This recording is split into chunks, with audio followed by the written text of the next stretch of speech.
Good morning बच्चों। देखिए आज हम आपको पढ़ाएंगे आर्टिकल्स। आर्टिकल्स का अर्थ होता है उपपद या अग्रशब्द। आर्टिकल को हम लोग क्या कहते हैं? आर्टिकल की जो हिंदी होती है बेटा उपपद या अग्रशब्द। देखिए आर्टिकल कहते किसे हैं? अंग्रेजी में ए एंड तथा दी को आर्टिकल या उपपद या अग्रशब्द कहा जाता है। ए एंड तथा दी को क्या कहा जाता है? आर्टिकल कहा जाता है। काइंड्स ऑफ आर्टिकल्स, उपपद के प्रकार। आर्टिकल दो प्रकार के होते हैं। आर्टिकल कितने प्रकार होते हैं बेटा? दो प्रकार के होते हैं। देखिए एक फर्स्ट नंबर इंडिफिनिट आर्टिकल्स अनिश्चित उपपद और सेकंड नंबर पे डिफिनिट आर्टिकल्स निश्चित उपपद।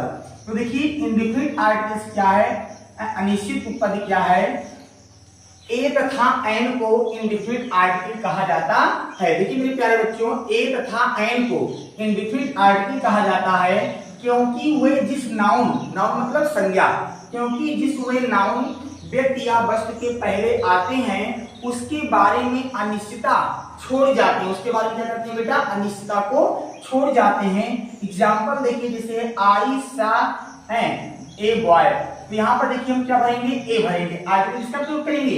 ए का प्रयोग करेंगे। आई सा ए बॉय, मैंने एक लड़का देखा। दूसरा है वाक्य है this is a pen, this is a pen. यहाँ पर आर्टिकल क्या है? ए है। दिस इज ए पेन, यह एक कलम है। अगला वाक्य है दिस इज एन एप्पल, यह एक सेब है। यहाँ पर देखिए हम क्या भरेंगे? एन भरेंगे। क्या भरेंगे बेटा? एन भरेंगे, एक्सेट्रा आदि। डिफिनिट आर्टिकल निश्चित उपपद। दी को डिफिनिट आर्टिकल कहा जाता है क्योंकि वह किसी विशेष नाउन व्यक्ति अथवा वस्तु के पहले प्रयोग होता है। एग्जाम्पल देखिए you met the girl, you met the girl. यहाँ पर दी क्या है? दी क्या है बेटा? आर्टिकल है। और कौन सी आर्टिकल है? डिफिनिट आर्टिकल है। Honesty is the best policy, तो यहाँ पर दी क्या है? आर्टिकल है। कौन सी आर्टिकल है? Definite article. देखिए अब इसके बाद हम आपको बताएंगे कि जो आर्टिकल का ए एंड डी का प्रयोग कहाँ कहाँ पे किया जाएगा, किन दशाओं पर किया जाएगा, उसके बारे में जानेंगे। जैसे यूज ऑफ ए, कि ए का प्रयोग कहाँ कहाँ पर करेंगे। जैसे कोई किसी भी व्यक्ति का कोई भी अगर एक चीज है तो उसके लिए हम किसका प्रयोग करेंगे? ए का प्रयोग करेंगे। किसका प्रयोग करेंगे बेटा? ए का प्रयोग करेंगे। और कॉन्सोनेंट से पहले किसका प्रयोग किया जाता है? ए का। अगर ऑब्जेक्ट का पहला अक्षर कॉन्सोनेंट है तो उससे भी पहले किसका प्रयोग करते हैं? ए का प्रयोग करते हैं। और एन का प्रयोग कहां पे करते हैं? जब ऑब्जेक्ट का कोई अक्षर स्वर होगा। क्या होगा? स्वर होगा। जैसे ए ई आई ओ यू, इसको आप लोग वावेल बोलते हो। ए ई आई ओ यू, पांच ही वावेल होते हैं। तो अगर ऑब्जेक्ट का पहला अक्षर स्वर है और स्वर का उच्चारण स्वर से ही निकलेगा तब आप क्या करेंगे? एन का प्रयोग करेंगे। किसका प्रयोग करेंगे? एन का प्रयोग करेंगे। और जब कॉन्सोनेंट का उच्चारण कॉन्सोनेंट से निकलेगा तब आप ए का प्रयोग करेंगे। अगर कभी कभी ऐसा होता है कि कॉन्सोनेंट ए का प्रयोग है, कॉन्सोनेंट में ध्यान दीजिएगा कि कॉन्सोनेंट न निकलकर स्वर निकलता है तो ऐसे स्थान पर हम किसका प्रयोग करते हैं? एन का प्रयोग करते हैं। और कभी कभी स्वर का प्रयोग या वावेल का प्रयोग वावेल न निकलकर जब कॉन्सोनेंट निकलेगा तो ऐसी स्थिति में हम क्या करते हैं? ए का प्रयोग करते हैं। फिर डी का प्रयोग कहाँ कहाँ पर करते हैं? जैसे नदी है, खाड़ी है और द्वीप समूह है, उसके बाद सागर है, महासागर है, प्रशांत है, समाचार पत्र है, कोई समाचार पत्र रहेगा, चाहे दैनिक जागरण, हिंदुस्तान, अमर उजाला, कोई भी अखबार है तो उसके पहले भी आप इसका प्रयोग करेंगे, दी करेंगे। कोई दिशा से पहले, जैसे पूरब, पश्चिम, उत्तर, दक्षिण, किसी दिशा के पहले भी हम किसका प्रयोग करते हैं? दी का प्रयोग करते हैं। ऐसी वस्तु जो केवल एक है जैसे सूर्य, चंद्रमा, पृथ्वी, अग्नि, तो वहां पर भी किसका प्रयोग करते हैं? दी का प्रयोग करते हैं। तो देखिए हम आपको आर्टिकल के अनुसार फिल इन दी ब्लैंक्स बता रहे हैं। फिल इन दी ब्लैंक्स हमको भरना है। पहला वाक्य है his father is dash dash MP, his father is dash dash MP. अब देखिए एमपी ध्यान दीजिएगा, एमपी। अब एमपी लिखेंगे जब हम हिंदी में तो एमपी।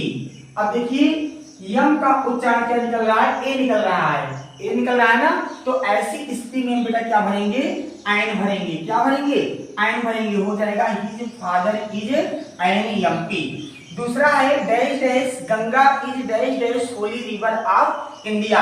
अब देखिए नदी का नाम गंगा, गंगा एक क्या है, पवित्र नदी है, इसके पहले हम क्या लगाएंगे, क्या भरेंगे, दी भरेंगे। The Ganga is a holy river of India. तीसरा वाक्य है dash dash sun rises in the east. सूर्य, सूर्य चंद्रमा पृथ्वी अग्नि हमें बताया था जो केवल एक ही होते हैं, उनसे पहले भी क्या लगाएंगे बेटा, दी लगाएंगे। तो यहाँ पर क्या भरा जाएगा, दी भरा जाएगा। The sun rises in the east. अगला वाक्य देखिए वी शुड हेल्प, और यहाँ पे क्या भरेंगे, दी भरेंगे। क्या भरेंगे, the poor. We should help the poor. और अगला वाक्य है keep to the, keep to the left, keep to the left. वहां पर क्या भरेंगे, दी भरेंगे। अगला वाक्य है आई हैव ब्लैक अम्ब्रेला। देखिए ब्लैक कॉन्सोनेंट से चालू हो रहा है, तो यहाँ पे क्या भरेंगे, ए भरेंगे। क्या भरेंगे, ए भरेंगे। I have a black umbrella.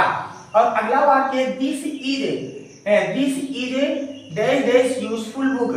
Useful, जब यू का उच्चारण क्या निकल रहा है, यू से निकल रहा है, यूजफुल। तो दिस इज ए, यहाँ पर क्या बनेंगे, ए। जब यू का उच्चारण यू ना निकल के यू निकलेगा, यू, तो ऐसी भी स्थिति में क्या भरते हैं, ए भरते हैं। तो हो जाएगा this is a useful book. अगला है are you dash dash SDO. तो हो जाएगा आर यू एन यस। अभी इसको जब लिखेंगे तो यस कैसे लिखेंगे, यस। देखिए ए का उच्चारण निकल रहा है ना, इसलिए क्या भरेंगे, एन भरेंगे। Are you an SDO. अगला है Amar Ujala is a popular newspaper. अब यहाँ पे क्या भरेंगे, दी। देखिए हमने बताया था ना, कोई समाचार पत्र से पहले दी क्या भरते हैं, दी भरते हैं। तो हो जाएगा दी अमर उजाला इज पॉपुलर न्यूज़पेपर्स। अगला वाक्य है ही इज एन इंटेलिजेंट बॉय। और अगला वाक्य है ही इज, जब ओ का उच्चारण वा निकलेगा, वन, वा खाली ना वन, तो यहाँ पर हम क्या बनेंगे, an. He is an one eyed man. He is an one eyed man. और अगला वाक्य देखिए दिस इज एन एलिफेंट। और अगला वाक्य देखिए ध्यान दीजिएगा ही हैज ए हॉर्स। उसके पास एक घोड़ा है। He has a horse. अगला वाक्य dash dash sun gives us light and light. देखिए सन से पहले क्या भरेंगे बेटा, दी भरेंगे। क्या भरेंगे, दी भरेंगे। The sun gives us light and light. अगला वाक्य सी हैज डॉग। तो हो जाएगा she has a dog. She has a dog. उसके पास एक कुत्ता है, या वह एक कुत्ता रखती है। तो यदि आप लोगों को हमारा वीडियो अच्छा लगा हो तो लाइक कीजिए और हमारे चैनल को सब्सक्राइब कीजिए और ज्यादा से ज्यादा अपने मित्रों को शेयर कीजिए।